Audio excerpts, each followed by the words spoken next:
Have you ever wondered how security pros sift through, thousands of alerts to find that one single threat that actually matters? Well, today we're going to jump right into the Security Operations Center, and I'm going to show you exactly how they do it. This is all about putting theory into practice, so let's get right into it. And this quote, this really just hits the nail on the head. It's the biggest challenge for any security analyst: alert fatigue. You're just staring at this massive flood of notifications, but somewhere in all that noise, there's a real active threat. The real skill isn't just seeing the alert. It's about knowing how to slice through that chaos to find the one that's going to ruin your day. And that is exactly our mission today. We're going to arm you with a repeatable process that turns that overwhelming fire hose of data into real, decisive action. This is how you go from feeling overwhelmed to being in complete control. Okay, first things first, you absolutely need a process. Without a solid framework, every single investigation just turns into a wild scramble. Having a formal process makes sure nothing gets missed, especially when the pressure is on and things are hitting the fan. This right here is the SOC investigation lifecycle. I want you to think of it as the strategic blueprint for every single security incident. Its purpose is really simple but totally critical. You've got to limit the damage, you've got to recover fast, and this is the most important part, you learn from the attacks so it can never, ever happen again. So let's walk through these steps. It always starts with triage. That's the initial gut check. Is this alert even real? If it is, then you move on to scope and analyze to figure out, just how bad is this? From there, it is all about action. Contain and eradicate stops the bleeding and gets the threat out. Then you recover, getting everything back to a clean, safe state. But you're not done. The cycle isn't finished until you hit the most critical step. Lessons learned, where you figure out how to beef up your defenses so this attack vector is closed for good. A framework is great, but a plan is useless without the right gear, right? So next up, let's pop the hood and look at the modern analyst's toolkit. So at the heart of any modern SOC, you're going to find three core pieces of technology. You've got your SIEM, which gives you that big picture view across the whole network. Then you have your EDR, which gives you that deep, forensic detail on individual machines. And finally, threat intelligence platforms, which add that crucial outside context, telling you what the rest of the world already knows about the threat you're looking at. Now, what's so cool about this is seeing how the SIEM and EDR play together. A SIEM, it's kind of like your satellite view, right? It's giving you that wide network-level perspective by pulling in logs from everywhere. But in EDR, that's your microscope. It lets you zoom all the way in on a single laptop to see exactly what processes were running and what files were changed. You absolutely need both to see the whole story.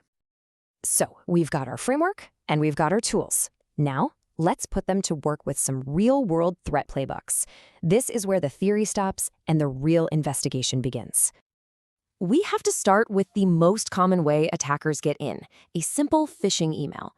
A single click from one user can kick the door wide open for a massive breach, which is why having a fast, solid response plan is so important. So an investigation usually kicks off with just a few clues. You've got the user who reported the email, you've got the sender's IP address, and you have that suspicious-looking URL. These are your starting breadcrumbs, what we call indicators of compromise, or IOCs. Now, your very first move is to figure out how widespread this is. You pivot straight to your SIEM, and you run a query just like the one you see here. This is so critical. You're not just investigating one single email anymore, you're hunting for the entire campaign. This query will instantly tell you who else in your company got hit with the exact same message. Okay, so with your clues in hand, now you have to prove they're actually malicious. This is where you pivot to external threat intelligence tools. You check the reputation of that sender IP and that URL. Are they already on a blacklist somewhere? Are they known for phishing? This step gives you the hard proof you need to take action. And once you've confirmed it's a real threat, you move fast, no hesitation. First, you block the sender's IP and domain at your firewall. Done. Next, you quarantine the emails, which yanks them out of every single person's inbox.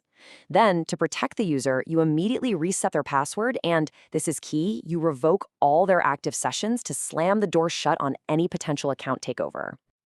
All right, let's switch gears to another scenario. This time, your EDR tool screams about some suspicious network traffic. This isn't about how the bad guy got in. This is about what they're doing right now that they're already on your network. Your alert gives you the starting points. You've got the compromised computer, the user account that was logged in, the unique hash of the malicious program, and most importantly, the destination IP it's talking to. That IP is almost certainly the attacker's command and control server, or C2 server. It's their mothership. And this is a brilliant example of proactive threat hunting. Using a query language like KQL in your SIM, you can actually search for specific, destructive ransomware behaviors before it's too late. What we're doing here is hunting for the use of cipher.exe with a /W switch, which is a really nasty technique attackers use to permanently wipe data and make recovery impossible. Containment here has to be immediate and decisive. Your number one move is to isolate the host with your EDR tool, which instantly severs the attacker's connection. Then you go after the indicators. You block the malware's hash so it can't run anywhere else, and you block the C2 server's IP at the firewall. Finally, you have to do a deep sweep of that machine to find any backdoors or persistence the malware left behind. Okay, so investigating individual alerts is tactical. It's like putting out little fires. But the best analysts, they know how to connect the dots to see the bigger picture. They can transform these little isolated clues into a full understanding of an attacker's entire campaign. And the key to doing that is the MITRE ATT&CK framework. It's not a tool you buy.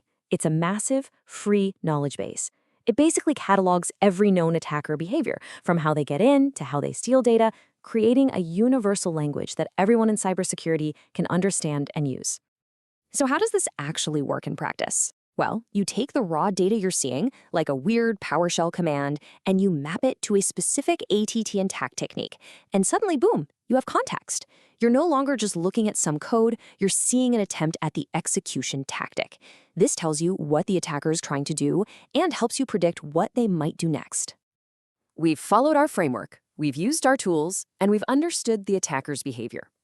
This brings us to the final, and maybe most important step in any investigation: making the call and closing the incident for good. At the end of the day, every investigation boils down to one of three verdicts. Is it malicious? If yes, you go to full containment right now. Is it just suspicious? You know, something's not right, but you can't prove it yet. You ramp up monitoring and start building new detections. Or is it benign, a false positive? You close the alert, but you always document why so the next analyst who sees it knows exactly what you found. So there you have it. We've walked through the framework, the tools, and the mindset of a pro analyst. You now have the playbook to turn that chaos into control. So the only question left is, what's hiding in your logs?